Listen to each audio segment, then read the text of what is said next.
Alors, comment allez-vous?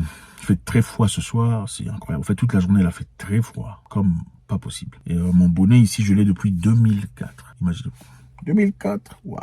C'est parce que je suis quelqu'un de loyal. J'espère que ça va. Aujourd'hui, on va parler de l'Iran. L'Iran, vous connaissez l'Iran. Mettez la carte de l'Iran là. Vous connaissez l'Iran, évidemment. L'ennemi juré des États-Unis, n'est-ce pas? L'Iran est isolé depuis beaucoup d'années. Beaucoup d'années, en tout cas. Voilà, vous savez comment ça se passe. Généralement, vous ne parlez pas à ce monsieur-là. Si vous osez, on vous sanctionne. Ok? Vous n'osez pas discuter avec lui. Si vous le faites, je vous sanctionne. C'est dans ces conditions que l'Iran a vécu depuis trop longtemps. Mais les Iraniens, aujourd'hui, en tout cas, à travers son président, ils veulent renverser la vapeur. Montrer, on ne sait pas la condition dans lesquelles ils vivent. Alors, le président iranien a fait des tours en Afrique. Il a visité 3 pays pour commencer. Il a discuté sur des choses très intéressantes. Il a aussi fait un commentaire très intéressant sur les histoires de papa en Ouganda. On va en parler tout de suite là. On y va. Premièrement, le président iranien Ibrahim Raisi a conclu une courte visite officielle au Kenya, en Ouganda et au Zimbabwe. Les 3 États africains ont signé des accords avec un partenaire stratégique essentiel, tandis que l'Iran a renforcé ses relations diplomatiques et économiques avec ce que le Raisi appelle un continent d'opportunité. Donc le monsieur pense que l'Afrique est un continent d'opportunité. Pour le Raisi, l'Afrique est un continent d'opportunités, ainsi qu'un marché lucratif pour les produits iraniens. L'Iran a décrit la tournée comme un nouveau tournant pour promouvoir la diplomatie économique et renforcer les relations politiques. L'Iran va prouver que,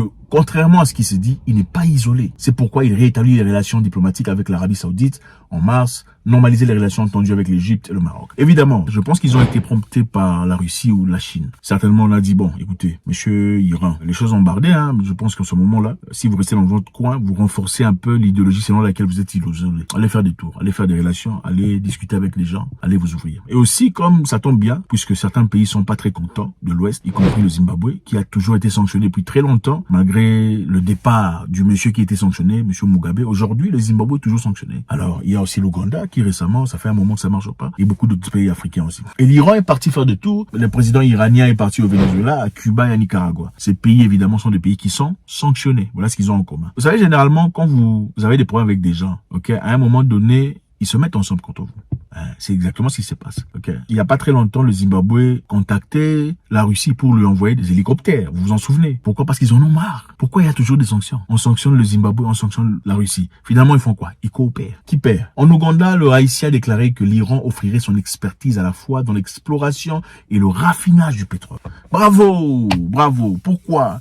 Parce qu'il y a un moment, l'Ouganda avait découvert le pétrole dans son côté bordant la République démocratique du Congo. On a trouvé beaucoup de pétrole. Alors, ils ont tout fait pour essayer de contacter, vous savez, les gens là-bas, pour aider à exploiter, explorer, comment, voilà, exporter et vendre le pétrole. Parce que l'Ouganda, malheureusement, n'a pas de port à l'océan. Mais les gens ont dit oui, on va commencer. Puis après, ils ont commencé à refuser. Oh non, on peut pas faire l'histoire de pétrole parce que patati patata, ça va détruire la faune, la flore. Ce qu'on a pu voir, c'est un environnement exceptionnel. C'est-à-dire que des parcs naturels avec des espèces encore bien présentes, des animaux, on a des éléphants, les rhinocéros, et toute l'infrastructure se trouve sur des zones sismiques importantes. Et donc, si demain, ce projet se fait et qu'il y a un accident sismique dans la région, ça pourrait être une marée noire qui, ne l'oublions pas, est dans une des régions où il y a l'émergence d'une grande partie de l'approvisionnement en eau. Ça va aussi détruire les habitations des villageois. On a rencontré aussi les villages qui étaient les villages autour et les villages de personnes impactées par ce projet. À l'endroit où va être foré le pétrole, vivent des gens qui ne pourront plus y vivre. Plus de 80% des Ougandais sont des paysans, donc ils vivent de la terre, et c'est aussi d'où vient le problème. Donc nous, on a une estimation à 100 000 personnes qui pourraient être affectées par l'ensemble du projet. Comme s'ils se foutaient même de... Enfin, qu'est-ce qu'ils ont à voir avec les villageois ougandais? Sans dire que bon, peut-être que cette histoire de pétrole pourrait créer des opportunités pour ces villageois. Oh non, ça va détruire les habitations des villageois. Alors ils ont compris que peu à peu, l'histoire commençait à ralentir. L'évidence ici, c'est pas l'histoire qui s'est ralentie. L'évidence, c'est que l'Ouganda a refusé de faire certaines choses qui lui ont été demandées. Alors si vous refusez de faire ces choses-là, on commence peu à peu à vous bloquer. On bloque ici, on bloque là-bas, on contacte le partenaire là, bloqué aussi là-bas. C'est ça. Alors l'Iran se dit, nous sommes capables. Nous avons l'expertise. On va venir vous aider sur comment reconstruire, comment raffiner, comment faire tout ce que vous désirez, sans difficulté. Est-ce que les Ougandais vont refuser? Non. Est-ce que les Ougandais vont refuser? Ce partenariat avec l'Iran stimulera l'industrie pétrolière et gazière ougandaise. Reconnaissant l'importance de l'établissement d'une raffinerie de pétrole, nous sommes impatients de mettre à profit nos connaissances et notre expérience pour aider l'Ouganda à puiser dans ses ressources pétrolières, a-t-il déclaré au président ougandais Yoweri Museveni. Nous allons vous aider. Quelqu'un me disait, tout le monde aime 2 choses. Ok, principalement. Tout le monde aime deux choses principalement. Chaque humain que vous rencontrez aime qu'on lui donne, qu'on l'offre, qu'on le présente quelque chose en cadeau, en présent, et qu'on le respecte. C'est exactement ce que l'Ouganda veut. Quand tu viens dire, je veux t'offrir mon expertise, mon expérience sur ces domaines où tu es calé, ok, tu es bloqué, tu vas refuser. Mais je respecte tes conditions, je respecte ta culture, je respecte ta tradition. Tu vas refuser. Non. C'est exactement ce qui s'est passé là-bas, en Ouganda. Et aussi, ils ont fait un commentaire disant, d'ailleurs, vous rendez-vous compte, l'objectif des pays américains là-bas, ou tout ça, d'apporter papa, c'est pour diminuer le nombre des populations. C'est ça qu'ils disent.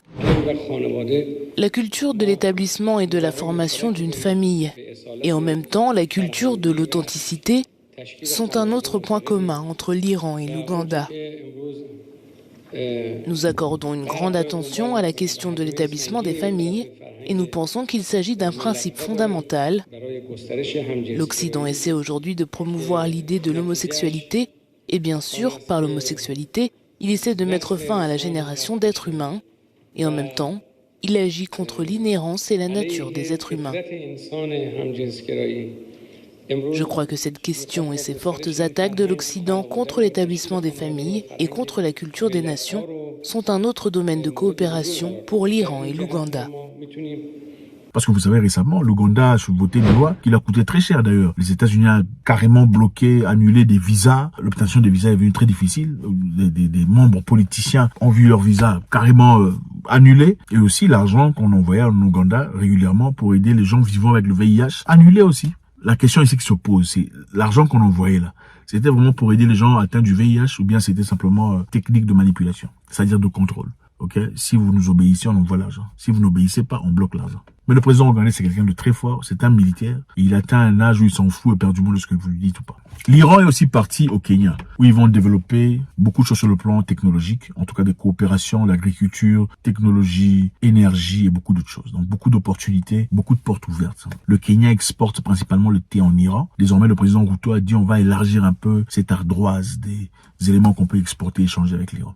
Donc clairement, ils sont en train d'ouvrir les portes. Ils sont partis au Zimbabwe, encore une fois, ils ont coopéré dans plusieurs dimensions, plusieurs degrés, le lithium, la production de voitures électriques et beaucoup d'autres choses. L'Iran va proposer certaines histoires au Zimbabwe, pendant que le Zimbabwe propose certaines histoires, certains éléments à l'Iran. Donc, qu'est-ce qu'on apprend de cette histoire? On apprend que pour rester au pouvoir, comme le dit la loi du pouvoir, il faut pas chercher des problèmes avec tout le monde. Quand on est censé être plus fort que tout le monde, il faut chercher à être charismatique. Et le charisme, c'est le mélange de la force et l'humilité, la puissance et l'humilité. C'est ça le charismatique. En tout cas, une grande partie du charisme. Vous êtes puissant, mais humble, à un degré acceptable. Mais c'est pas exactement ce que nous sommes en train de voir des pays là que vous connaissez. C'est l'imposition. Vous faites ça ou on vous sanctionne. Vous faites là-bas ou on vous sanctionne. Vous parlez à l'autre là, on vous sanctionne. Ou les sanctions. À un moment donné, les gens sont fatigués. Comme le disait le président du Zimbabwe, sanctions, nous sommes fatigués. À ce moment très intéressant de la vie, est-ce que les présidents africains sont en train de prendre un risque beaucoup trop gros par rapport à ce qu'ils sont capables d'accepter ou de maintenir ou de subir? Est-ce qu'ils s'ouvrent une porte d'acharnement de l'Ouest en défiant ouvertement comme ça les États-Unis d'Amérique? Le président ougandais, je vous rappelle encore une fois, il était parti en Russie juste après qu'on lui a dit bon, on va plus envoyer l'argent chez lui. Il a dit bon, ok, moi aussi je vais faire un tour en Russie. Après l'histoire des papa. Le Zimbabwe aussi a reçu des hélicoptères venant de la Russie. En défiance. Est-ce que vous pensez que cette défiance est dangereuse? Ou certainement une lumière vers la fin du néocolonialisme? Faites-moi savoir ce que vous en pensez. C'est très important. Ne partez pas sans laisser un commentaire. D'abord, avant de faire votre commentaire, faites ça. Maintenant, ça ne vous coûte rien, ça nous fait du bien. Et faites un commentaire. On veut savoir ce que vous pensez. On veut pas seulement voir des vues. On veut voir, entendre, comprendre et aussi apprendre de vous. Personne n'a la connaissance infuse. Nous désirons vous lire. God bless.